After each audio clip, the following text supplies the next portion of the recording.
And I thought that education was one of the most important things we could do next to safety, because it helps ensure their future. So G and I talked and connected.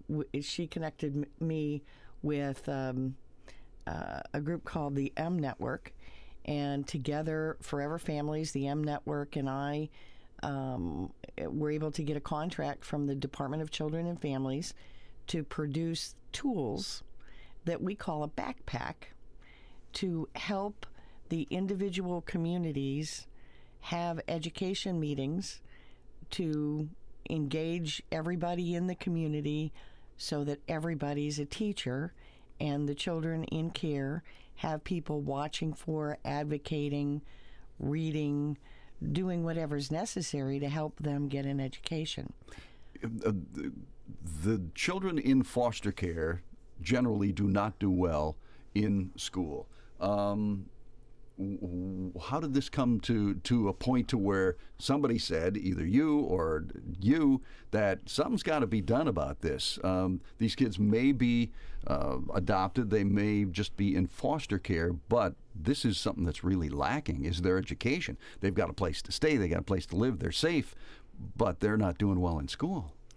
Well, there are a couple parts to the problem. The first part, I would say, is that the community-based care providers who take care of the children in foster care are very worried about having enough foster homes and getting the kids medical care, and so they're worried about shelter and basic care, and they really hadn't expanded their vision to think about what the children need in a well-being kind of way. And so it wasn't a priority for them. Then people like me all over the state, and there are lots of us, started advocating for education. And in Broward, there's a wonderful interagency agreement between the school board and the Department of Children and Families and the community-based agency called ChildNet. And that was something that I helped develop years ago, but had to advocate to get those folks to even put education on the radar. Because they were primarily concerned with just these kids being safe. Right. And being healthy. And then they were worried that the kids were not doing well when they grew up. Well, you don't do well when you grow up if you don't get an education. And what happens is when kids are removed from their parents, the caseworkers don't stop and say, oh, by the way, can you tell me what school? Can you give me the school records? Can you give me his immunization card and his birth certificate so I can enroll him in school tomorrow? Yeah. You know, it's in that kind of chaotic situation, you know, you just don't stop to ask for basic paperwork. So part of the role of Florida's Children First a while back was to change the law so that children in foster care could be enrolled in school and their paperwork could catch up within the next 30 days. Were these kids falling behind just initially when they were going through all of this turmoil in being transferred from their families, from their parents into foster care? Is that where they got behind and they just were never catching up? Well, some of them, that's true. They weren't. They would be taken from home, not enrolled right away, maybe not in the right program. Yeah.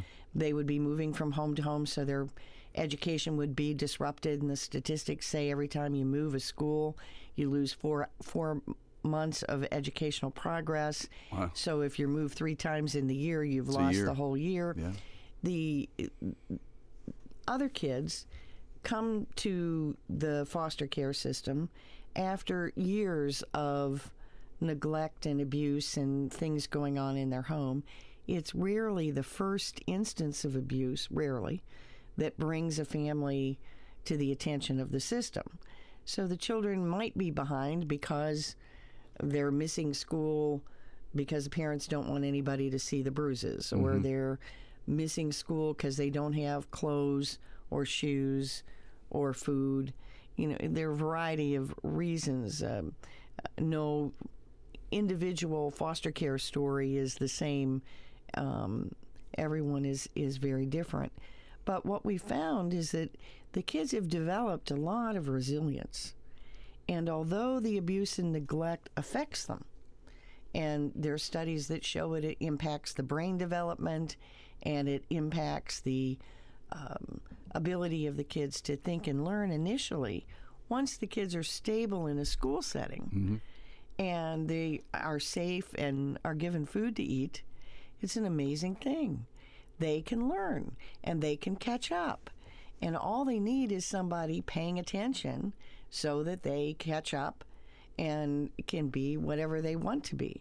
Now, this Everybody's Teacher program, who's going to monitor? Who does this? You know, it's really, in lots of ways, the only time government works is when people from the outside raise issues, either in partnership like GIA does, or with an advocate like myself pounding on their door saying, the federal law says you have to educate these children. You know, you can't, it doesn't say, for example, in one of my lines that I use all the time is, you know, I've read the entire No Child Left Behind Act, and there is not a paragraph or a sentence or even a word in there that says that you can leave foster children behind. And so it's a matter... Academically. So it's a matter of convincing people that they have an obligation and it's the right thing, and either nicely talking to the schools about doing the right thing or talking to the DCF, because it's not just a DCF and community-based care problem. It's the schools who feel overburdened to start with and might not be taking quite enough time to make sure what's happening with an individual child. It could be the judges who need to be encouraged not to schedule emotional hearings during FCAT week, because the children who take those hearings sometimes become so upset that they either don't go to school or don't do well and fail their FCATs, and we all know that that's an important progress monitor. There are variety, everybody who is around. You know, there's not enough mentors, there are not enough people to read with the children. You know, all of the volunteer things that the schools try to do or that the agencies try to do, especially in a time of difficulty like we're having right now, where the amount of child abuse and neglect is going up because of the economy. It's so important to make sure that the children in care are getting the care they need. If they don't, then the cycle is likely to repeat itself. And it's just good common sense, and it says a lot about our country and our community when we take care of our children. So you establish a program, and you start a program, Everybody's a Teacher. Who's involved, and what's the process? And again, who's going to monitor that? Do you have to...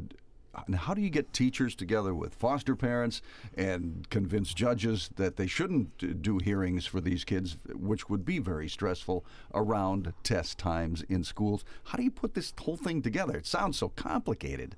I mean, there are a lot of different parts of the puzzle to put together. Well, I believe in incremental change. So piece by piece. What we tried to do is put together something where each community, Broward, Miami-Dade, every county in the state, would have their own meeting and would decide what was the most important first couple of steps for them to take.